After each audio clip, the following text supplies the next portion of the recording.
माघ त्रयोदशी आज कोण आहे? महाशिवरात्र. आता ही शिवरात्र जी आहे ना, महाशिवरात्र, आज ही संपूर्ण अख्ख्या भारतात, संपूर्ण जगात साजरी केली जाते. का केली जाते? याच्या मागं मोठं वैशिष्ट्य असं आहे का शिवकुडे आपल्या हृदयात आहे, प्राणीमात्रात आहे. आणि मग 2 पायाचा माणूस आणि 4 पायाचं कोण? जनावर. कोण? हरिण. 4 पायाच्या हरणानं त्या पारध्याला वचन दिलं का मी माझ्या पाडसांना पाजून परत येते, मला मारू नको.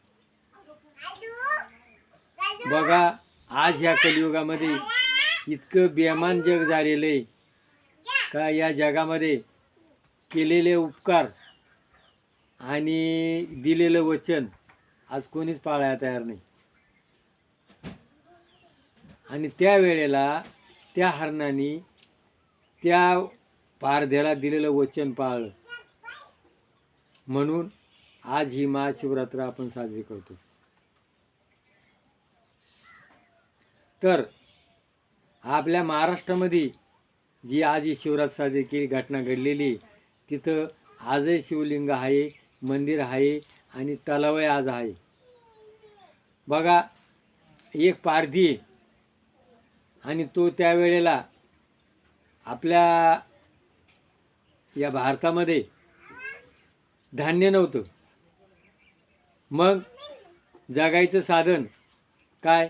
आजही बी झारखंड काही भागामध्ये गरिबी, लोक मांस आणि प्राणी मारून खातात आणि उदरनिर्वाह करतात, भाजून शिजून. आणि मग त्यांनी काय करायचं? त्या बिल्लांनी, त्या पारध्यानी ते हरिण मारून न्यायचं आणि ते भोजायचं आणि खायचं. त्याचे मुलं बाळ घरी उपाशी होते आणि तो शिकारीला गेला. त्या दिवशी काय होती? महाशिवरात्र. आणि मग त्याने काय केलं? एक त्या तलावाच्या बाजूला बेलाच्या झाडावरती तो बसला आणि खूप झाडाला पानं होते आणि त्या सापटीतून त्याला ते पाणी प्यायला आलं हरिण दिसावं म्हणून खाली काय केली? शंकराची पिंड होती आणि त्या शंकराच्या पिंडेवरती तो वरून ते बेलाचे पानं तोडायचा. काय कशा करता तोडायचा? का आपला दिसावा म्हणून. तो पूजा म्हणून करत नव्हता. पण आज अंतापणानं काय केलेलं पुण्य हे माणसाला कामी येतं. आजा मेळा पापराशी नामे गेला वैकुंठाची. आजा मेळा काय नाव घेत होता? नारायण नारायण. आणि त्याचा उद्धार झाला. तसा यांनी ते शंकराचे पिंडीवरती तो कोरून बेलाचे पानं टाकत होता. रात्रभर उपास झाला आणि रात्रभर उपास झाल्यानंतर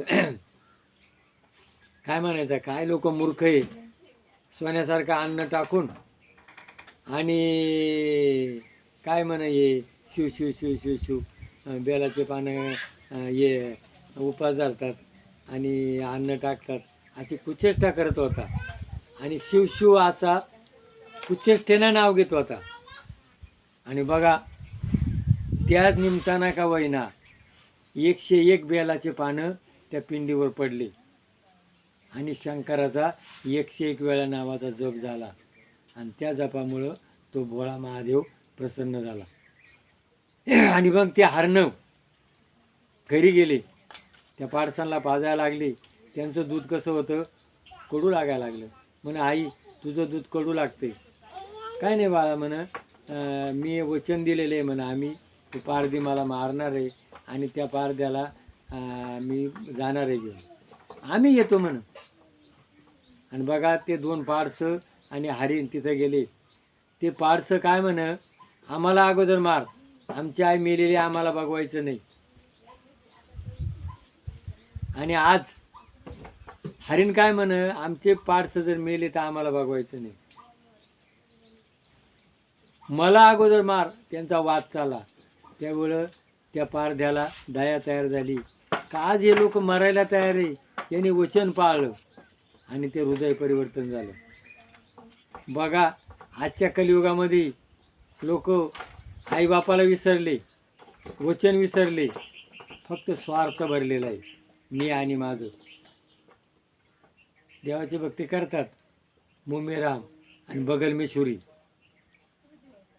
भावभक्ती राहिली नाही. ही भक्ती काय करतात, मी काहीतरी करतो म्हणून देखावा भक्ती करतात.